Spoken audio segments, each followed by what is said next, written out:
We have Sarah Newcomb, Director of Behavioral Science at Morningstar. Sarah's going to be discussing why so many parents today prioritize their child's education over their own retirements.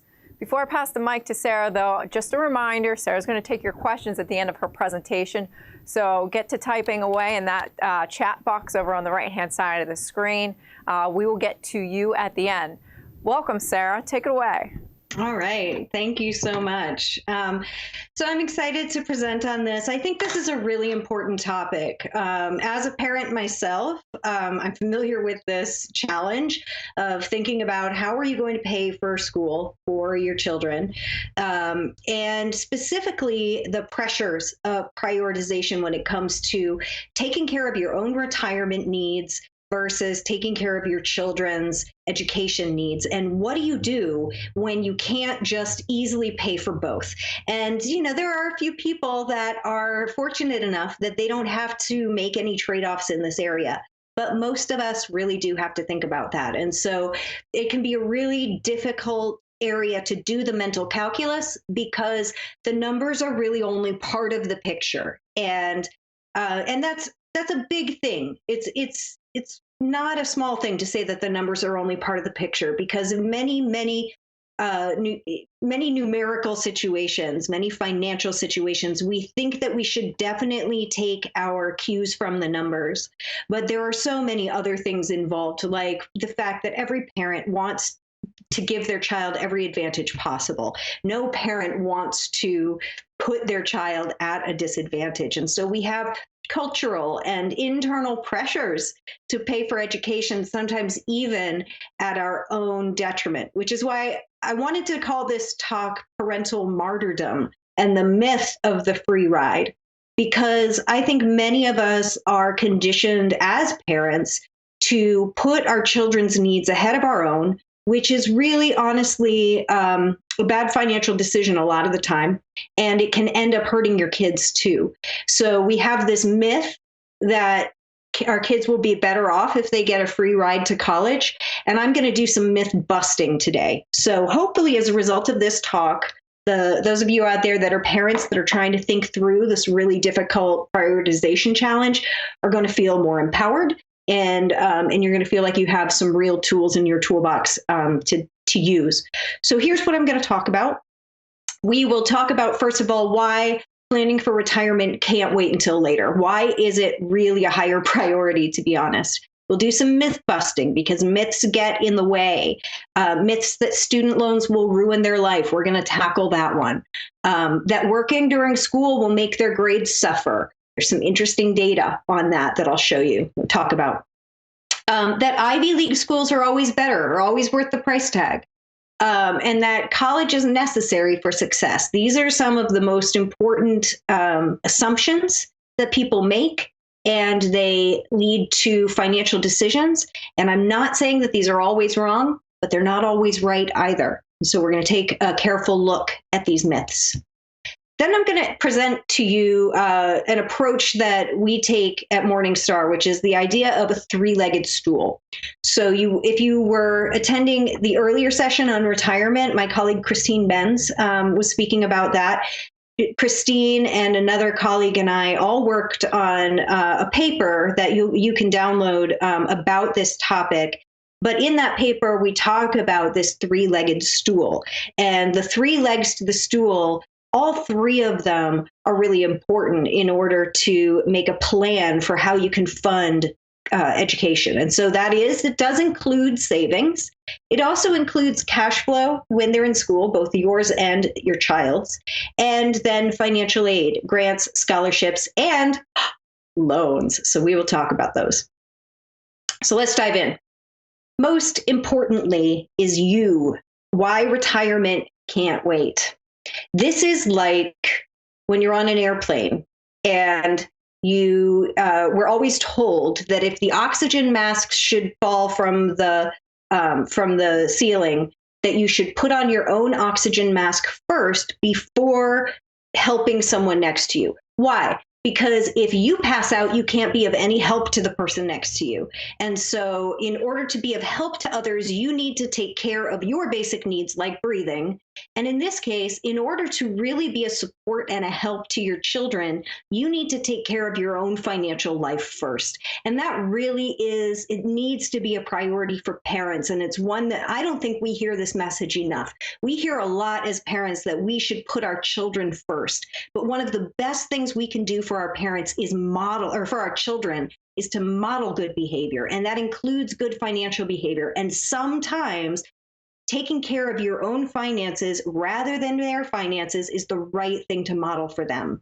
So this is a chart of how much $10,000 would be worth under different real return scenarios for different timelines. So let me walk you through this chart.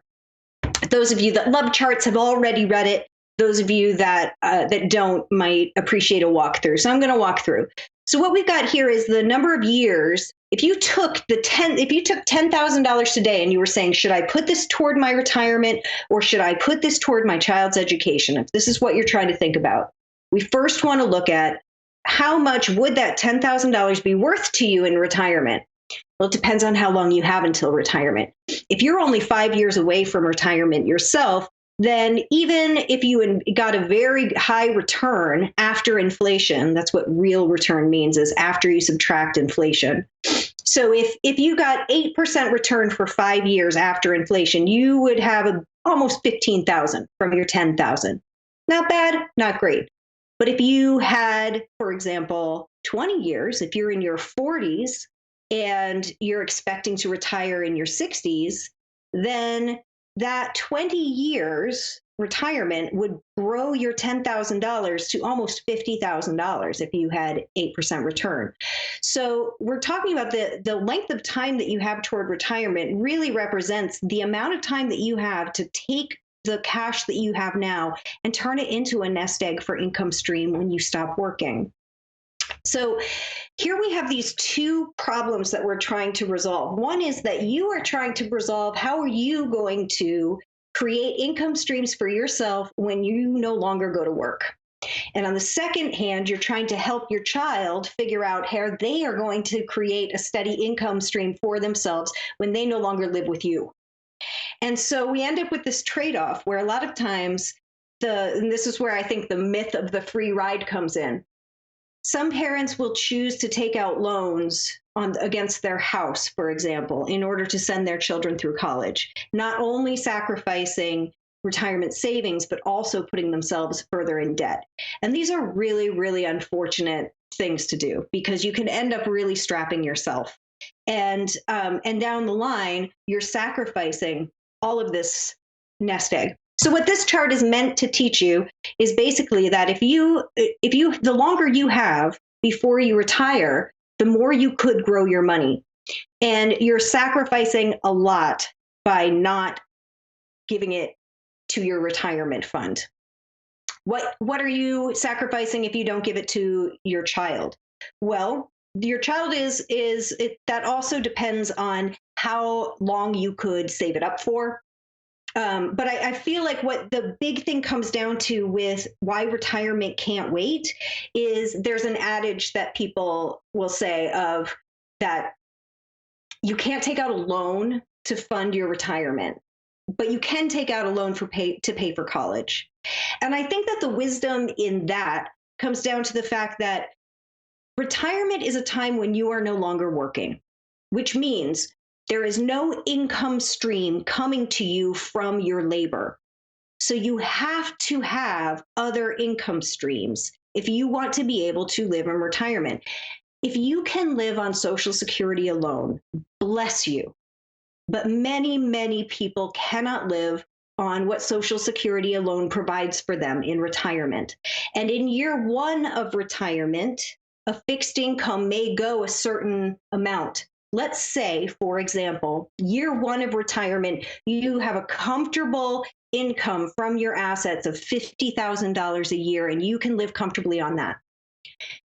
Prices double every 25 years based on 3% inflation every year, which means that by the time, if you're 65 when you retire, 25 years later, when you're 80, when you're 90, 25 years later, everything will cost double, which means that that $50,000 a year lifestyle will cost $100,000 a year to live when you're 90.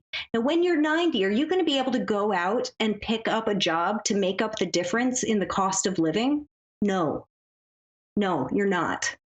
And so that is the tragedy that we see, is that people don't think far enough ahead when they're thinking about their own financial planning. They think up to retirement, and they forget about how prices are still going up. Cost of living is still going up while you're in retirement. And so retirement planning requires that you not only plan for day one of retirement, but you plan for year 25 of retirement. And so I think that the first mistake we make as parents is not thinking far enough ahead for our own financial plan to be readily prepared for the actual financial situation that we are likely to be in retirement. And this is why thinking about retirement can't wait. Because most people that I've done research on age and income and savings. And what I've found is that, yes, people with a higher income do save more than people with lower incomes. But what makes people really save more is how far into the future they think and plan. Because people in the very same income brackets who think short term have very little saved than people in the same income bracket who think long term. They are thinking ahead, they are planning ahead. So you need to be thinking long term. Think long term with your money, think long term in retirement. And hopefully what that will mean is that you start planning years ahead, which will allow you to save for both your retirement and for your child's education. But put on your own oxygen mask first, because what happens if you don't save for retirement? If you don't prioritize your own retirement, then you will be a burden on your children when you're older. And this is what I think the real challenge comes down to. You can either put the burden on them now, when they are young, when they are fresh, before they have the obligations of parenthood and homes and all the things. You can allow them to take on part of the burden of funding their own education when they're young and readily able to do it. Or if you sacrifice your security in retirement so that they can have a free ride to college now, there is no such thing as a free lunch. So it will have to get paid later, and it will generally get paid in them taking care of you when you are older. And that's fine. If that's the arrangement you want to make, that's fine. But there is no free lunch. So if you martyr yourself and your retirement for their education, then they will probably be needing to take care of you. And you need to look at the reality of that. And sometimes having that conversation with your child may be enough to help them start thinking about how they might want to take on a job when they're in college or otherwise. We'll talk about some of the solutions a little bit further down. But what I just really want you to understand about why your retirement can't wait is because at some point you are not going to be able to or want to go and earn a paycheck. And so if you stop labor income coming in, if you stop laboring, you need to have enough income to cover your cost of living that will keep rising as you age. And so you can't sacrifice amassing the assets to produce that income when you are no longer working. You just can't. If you don't have assets, you will not have income and you won't be able to retire. So that's the myth of the free ride. There is none. Either the free ride goes to them or, somebody's paying for it. Let's put it that way. Okay, so I want to get into myth busting because I think a lot of people, if you're even wrestling over this decision, you recognize that you need to care for your own financial life, but you also really want to help your kids. And like I said, no parent wants to put their child at a disadvantage.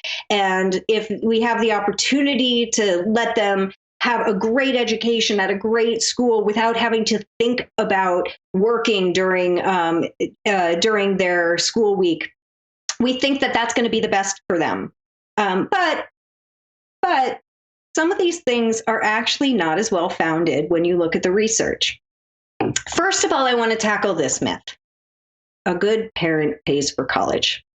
So I was at an event with some friends, and one friend was going through a divorce, and she has 3 boys, all teenage. And we were talking about retirement and how much we needed to prepare because, I talk about retirement at parties. But this is what we were talking about. And she said, "Oh my goodness, now that I'm getting divorced, I have to put these boys through college. I'm never going to be able to retire." And I remember asking her, "Wow, do you think that a good parent pays for college?" And she said, "Yes, my dad paid for me. Don't you feel completely strapped by your student loans?" And I said, "Well, yes, I feel burdened by them, but I'm one of the lucky ones. I can handle my student loans. I'm really just grateful that I was able to go to school." But a good parent pays for college is a very, very toxic message. And it's a very common one. It's very common in our culture.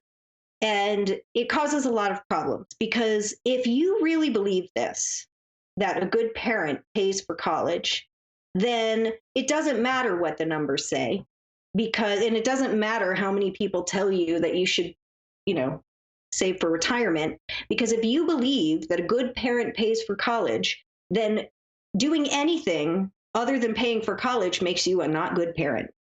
And most of us are not willing to do that. We're not willing to become what we think is a bad parent just because the numbers say that we should. So this message, we really need to be careful about. I want to rethink this message. I'll give you an option in a minute. I also want to talk about student loans because we hear a lot about student loans, and there is a huge student loan crisis right now. It's huge. It's real. It's real. But not all student loans are bad. And I really want to get us out of the black and white thinking that's so easy when it comes to loans. I want to talk about when student loans are good and how to tell the difference between the type of student loans that are a burden and student loans that are manageable. Working during school will make their grades suffer. This just seems to make sense, right? I mean, we think that if they can put all their focus on their studies, they'll do better. But there's some research that tells us otherwise. And Ivy League schools are always better. If my child gets into an Ivy, there's no way I can ask them to go to the state school instead. We'll talk about that. And then lastly, the idea that college itself is necessary for success. We'll talk about that. So let's tackle a good parent pays for college. What are we really saying when we say a good parent pays for college? What I think we're really saying is a good parent launches their child into the world prepared. A good parent allows gives their children every support that they can. But a good parent doesn't necessarily sacrifice themselves for their child. And so, again, a good parent doesn't necessarily make bad financial decisions in order to let their child go to school.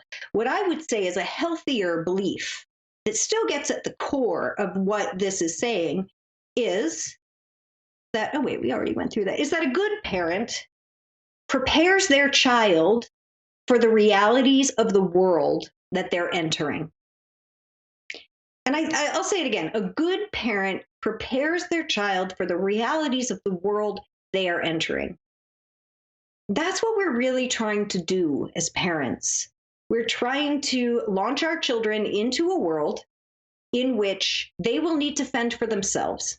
That's big and scary, and it's big and scary for us as parents, letting our vulnerable children off into the world. And of course, we want them to be strong. We want them to be stable. We want them to have a great education and be able to go off and do whatever they want in their life. And we want them to be able to do it well. But if we don't prepare them for reality, we're not preparing them to go off and do well. And not preparing them for reality can often mean not having the tough conversations with them about our own financial trade-offs. And saying, hey, I want to contribute to your college education, but paying the whole thing is not realistic for me in order for me to be able to stay stable and not be a burden on you when you're older. So let's talk about the reality of paying for college. and how you, child, are going to help in becoming more independent as you enter this new stage in life and independence and growth. And in that way, starting to prepare your child for the life that they're going to live, preparing them for financial independence by starting them off understanding the path to financial independence includes investing in their education. But an investment has a cost. It's a cost that you hope will be returned manyfold. But if you are paying the cost and they get the returns, that's not so much an investment. They need to be invested in their own future, in their own education, and starting them off understanding how they themselves need to get involved in thinking about how college will be paid for is actually a great financial education exercise that can prepare them for the reality of the life that they're going to be entering. They can start to think through the real costs of their life, starting with the cost of their education. So let's talk about student loans. Student loans, the big dragon that's over a generation of people. Now, I'm not going to get into the student loan crisis, because what we call a crisis, it really is. There are many, many, many, many people who are putting off other life goals right now because they can't afford to move forward in their financial life because they have so much student loan debt. Now, those people are people who probably did not follow the 8% rule. And I'm not faulting them. I bet they didn't know about the 8% rule. I certainly didn't. Many, many people don't. But the 8% rule is a simple rule of thumb that basically says this, and it's based on research. There was a group of researchers that followed college graduates after they graduated, those that took out loans at different amounts, and they surveyed them at different points in their life to figure out how much of a burden their student loans were on them after graduation. And they wanted to find that threshold beyond which student loans became a burden. And they did. And they found that it was about 8%. And what that means is your payments on your student loans should be 8% or less. So keep it to less than 8% of your post-graduation income. So this requires a couple of really important things to think through. First of all, what do you think you're going to be doing when you get out of college? If you don't know yet, then taking out 6 figures in loans for a job you're not sure what it is probably not wise. If you don't know what kind of salary you're going to be earning on the other side of your college degree, then going into debt to get that college degree might not be a great idea. But if you do know, if you're determined, if you know what you want your job to be, you have some sense of where you want to go, and you're intent on getting there, then what you can do, we actually created a calculator, and there's a link to the paper that I wrote with my colleagues, Christine and David. And in that paper is a calculator. And this is what the calculator looks like. And the calculator will tell you, based on how much the student expects to earn in their first year after graduation. So this is starting salary, not 10 years down the road, starting salary in their new job. What is the expected salary for them? And then how long do you expect the repayment period? Do you want to pay them off in 5, 10, or 20 years? Those are the typical repayment periods for college loans. And what interest rate do you expect to get? And we have some suggested interest rates based on averages in the calculator.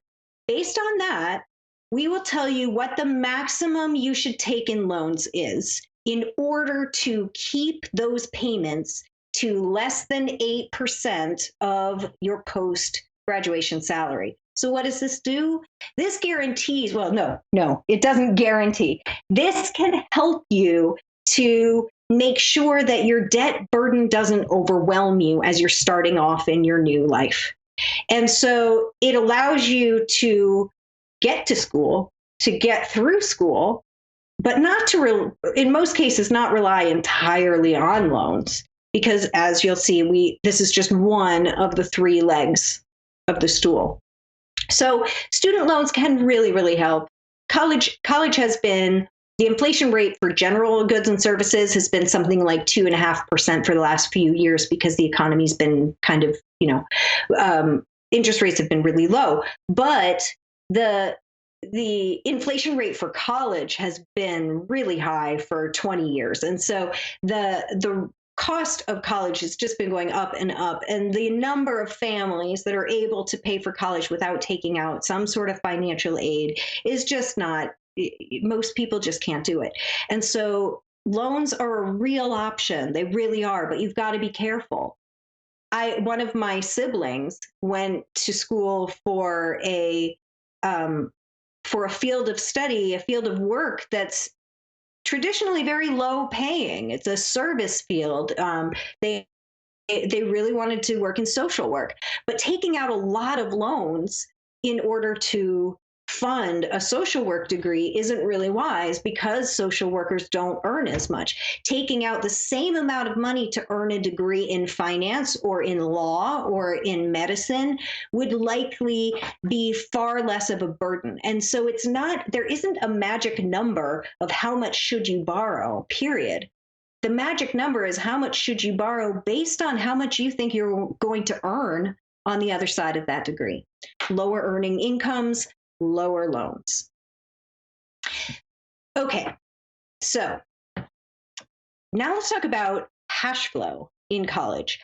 Most people would like their kids to not have to work during college, right? We think that if they don't work during school, they'll be able to devote all their time to their studies, they'll get better grades. And that is true for a small portion of students who really need extra time to be able to devote to their studies. But another study of college students was done that showed that the college students that worked, so if you imagine all college students being broken up into a few different groups. So one group was working off campus, one group is working on campus, and one group is not working at all. And then of the people working off campus and on campus, they were working, different numbers of hours. And these researchers looked at the grades, the performance, but also the engagement level that these students were experiencing with their school and with their cohort, their sense of engagement, their sense of quality of life, their satisfaction, and their success, both academic and after graduation. And what they found was that the group that did the best was not the group over here that didn't have to work during their studies. This group did not perform the best. The group that performed the best was the kids that were working part-time up to 15 hours a week. That seemed to be the threshold, up to 15 hours a week and on campus. So not people who are working off at the mall, but people who are working up to 15 hours a week on campus. They were the most successful group of all the kids in this study. And the researchers were, their theory is that what this did for the kids was get them actually more engaged in their community, in the university as a whole. They felt connected, they felt engaged, and a lot of work study jobs, they are designed for students. And so they are able to bring their books. They are able to get at least a little bit done, but they were still immersed in the campus life. They're working on campus, they're studying on campus, and those kids did the best. So telling your child you need to do some work study while you're going to school may actually be better for them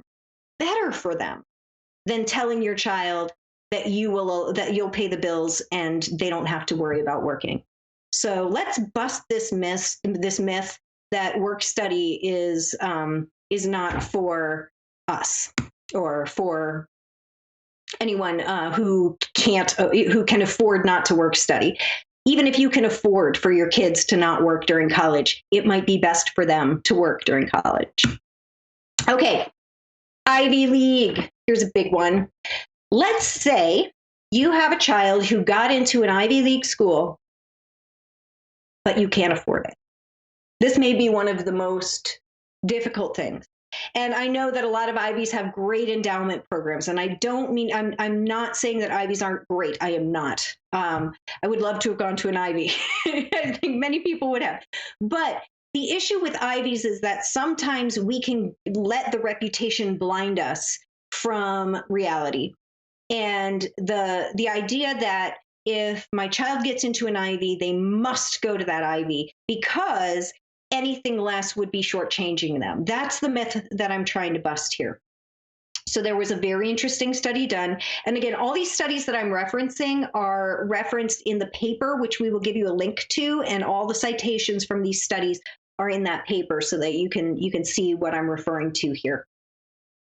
But this particular study was an interesting one because a lot of times when we look at the comparisons between kids who go to Ivies and kids who don't, and life success afterwards, what's really hard is to compare apples to apples because there are so many socioeconomic factors that contribute to getting into an Ivy League school in the first place that might be confounding with these other success factors. And so it's very difficult to say success came from the Ivy itself or success came from this school versus this school, even though on its face it may look as if these top tier schools, and it's not just Ivies, it's the brand name schools, you know, the ones, the big names that everyone is clamoring to get into, brand name schools versus state universities. We think that brand name schools are just better education, better life, period. But when we look at it carefully, that comes into question. And so this study, what they did was they took students that were accepted into Ivy League universities, but looked at a group that went to the Ivy League and compared that to another group of students that had been accepted to the same schools, to the Ivy Leagues, but decided to go to the state university instead, usually for financial reasons, because they had a parent or someone else that they were helping support at home, because of location, because of not being able to afford the Ivy League. So they went to the state school. So they compared kids who got into Ivy League with kids who got into Ivy League but didn't go. And what they found was that when they looked at these two groups, there was no significant difference in their success, their income, or their life success and satisfaction after college. In other words, if they got into an Ivy League school to begin with, then they have what it takes to succeed. What is in that student it's really interesting because as someone who has gone to both private and public universities, I feel like I can say with some confidence, education is what you bring to it as a student. And if a student has what it takes to get into an Ivy, they have what it takes to get into whatever company they want to be working for, whatever job they want to be doing.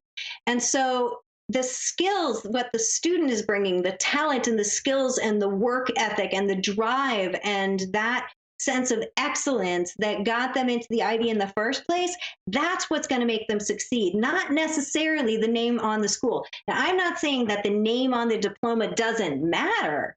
I am not saying that. But what I'm saying is maybe give your kid more credit than the school, because it's what you put into your education. It's what you bring to it. So if they get into an Ivy, they don't have to go to the Ivy. And this study may actually really help a lot of students who have to make a hard choice and who start to worry that they're going to miss out on the life that they want to be living because they can't go to the school that they dreamed of. This study might help them emotionally to be able to realize that they can actually still see their dreams come true, even if they don't go to the school that has the brand name. All right. Lastly, let's talk about this idea that college is necessary for success. Okay. Now, marketable skills are necessary for success. Absolutely. If you want to succeed financially, you need to be able to do something that other people are willing to pay you to do. I mean, that's non-negotiable. If you have to go to work, you have to be able to do something valuable. And so we need marketable skills. a college education is a great way to attain marketable skills for some things. But there are lots of jobs that don't require a college education. They require specialized training, but not college. There are apprenticeships.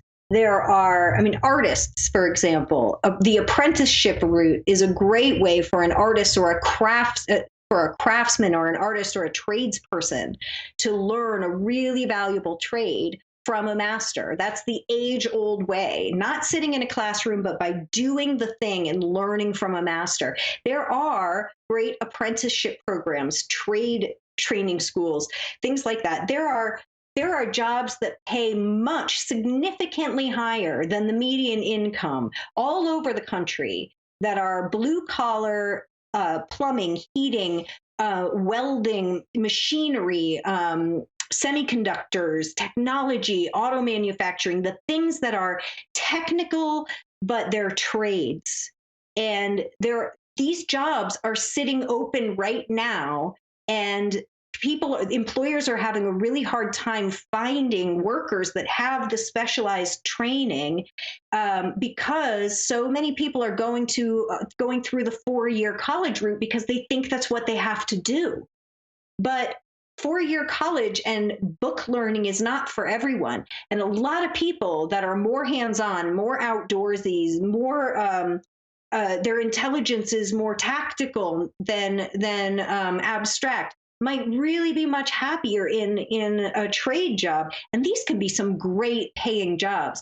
So I think we need to break our cultural messaging that college is the obvious next step for any child who grows up in a family who is socioeconomically able to send their child to college. Why do we believe that? Why is that the only option that we think of? Trades are needed. Trades pay well. Trade jobs are open and available, and a lot of people prefer working with their hands to sitting behind a desk. And so trades can be a great way for your kids to live the life they want to be living, be comfortable, and not have college debt. Okay. So we have, I've got about 10 more minutes to talk before we open this for questions. And so I want to talk about the three-legged stool. So we've busted some myths, some of the things that get in the way. We know you have to pay for your own retirement. You've got to fund your own retirement because you have to take care of yourself. You've got to put your oxygen mask on first. And you need to set a good example for your kids in financial priorities. We know that a lot of the things that can emotionally or intellectually keep us from prioritizing our own needs, and that can get us to give more to our children than we can necessarily afford to for their college education, are founded on some misinformation. So we've busted some myths. But now, how do we go about paying for college? Well, first of all is savings. And then we have cash flow. And then we have financial aid. So we're going to talk about each of these in turn. So the first leg of the stool is savings. And when it comes to college savings, 529 plans are just the best tool that we know of.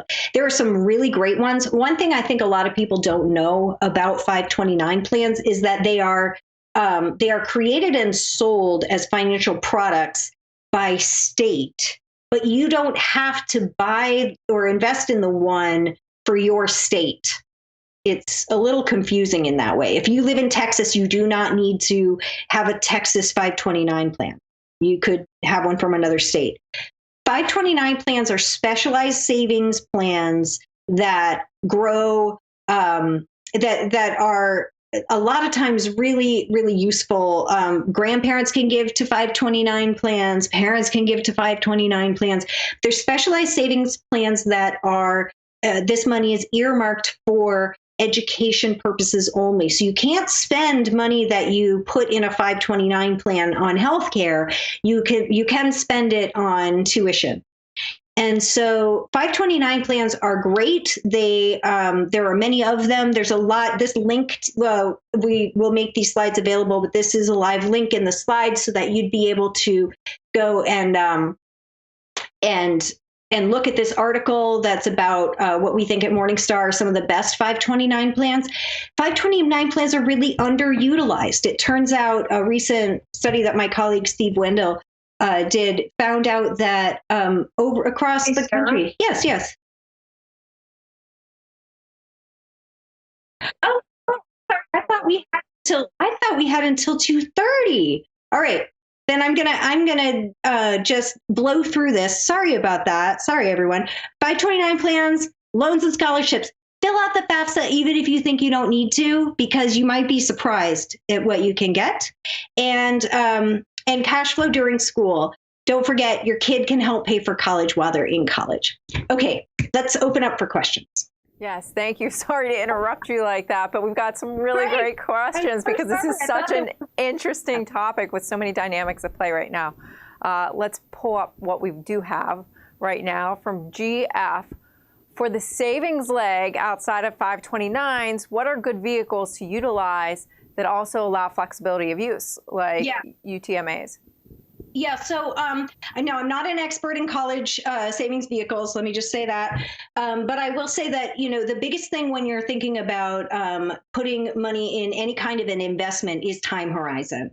So it really depends on how long you have for a time horizon for savings. So if for example, you just got pregnant and you decided that you want to start your college savings plan, then you're going to want to invest in something very different than if your kid is 15 and you're thinking about 3 years from now. So in the same way that with retirement funds, we have target date funds, that's the kind of way you want to be thinking is if you need the money in 5 years or less, then you're going to need to sacrifice gains and go for a conservative investment. If you have 5 to 10 years, you can be in more moderate investments because you'd have a chance to make up for losses like we're seeing right now. And if you have a 10-year or more time horizon, then you can put it in even more aggressive strategies. But for just like you would with retirement, where you start off with a high risk, with your highest risk exposure, and you dial that back as you get closer to the date that you need the money, you do the same thing with this. It's just that you have a shorter time horizon. So you're probably the longest time horizon you're probably starting with is like a 20-year time horizon. And then, you know, most people are probably starting more at like 15, 10 years. And so you wouldn't want to be in all stocks, but you could definitely have some of your portfolio aggressively invested, but you just want to taper it as you get closer to the time that you need the money. Sure. So GF actually has another question for you. Have you seen an increase in financial education or desire to build out financial literacy programs for young adults as student loan debt has become so big? Oh, yes, especially in the desire, and they are being created. I mean, I'm tied in with the financial education community. I love them so much. The financial educators and our educators in general they're doing everything they know how to do to try to teach kids about money. The problem that we have is that, as with anything, we don't really care about it unless it actually applies to us. And so what happens is that kids get taught about complex financial stuff in high school. They don't think it applies to them. And they forget it. And it's not that financial education doesn't work. It's not that. There's some people that will say, oh, financial education doesn't work. We've been trying it and it doesn't work. No, it's true that people who have higher financial literacy do make better financial choices. What's not working is the way that we're trying to teach it. And I think that part of it is that we're not this, for example, the 8% rule. That's something every high school student should know.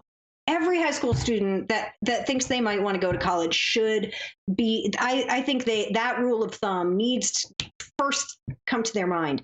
But we're not teaching in a rule of thumb kind of way, although research on financial education does say that rules of thumb and just-in-time education, those are the things that work. It takes a long time. And the educators, the demands on their curriculum are already so high. They would love to include more in their curriculum, but where are they going to put it? And so I think we have a long way to go in prioritizing it. Some states have made it mandatory that kids have at least a semester of financial education of some sort in order to graduate high school. That's a good step. But it's often what's passing for financial education isn't teaching them the things that they really need. We used to have things like home ec, and home economics was economics, and it was teaching resource management. And so I think that there is starting to be a movement, but it needs our support. We need to really work. We need to work harder to get this stuff into our schools, and to give our teachers the tools that they need to be able to teach it right, because they're not learning how to manage money. So how are they going to teach kids how to do it well? We need to teach everybody. Really good points there, Sarah. But for our viewers, we're basically out of time, but just remind us the rule of 8 so that everyone's clear. 8%, yeah.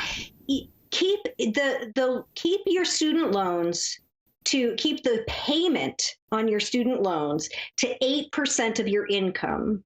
So if you earn $100,000 a year, you do not want to be paying more than $8,000 a year on those loans. And we have a calculator that will calculate for you, based on what you think the income after graduation will be, what is the max loan that's going to keep that payment under 8%. Perfect. Oh my gosh, you gave us so much great information today. Thanks so much, Sarah.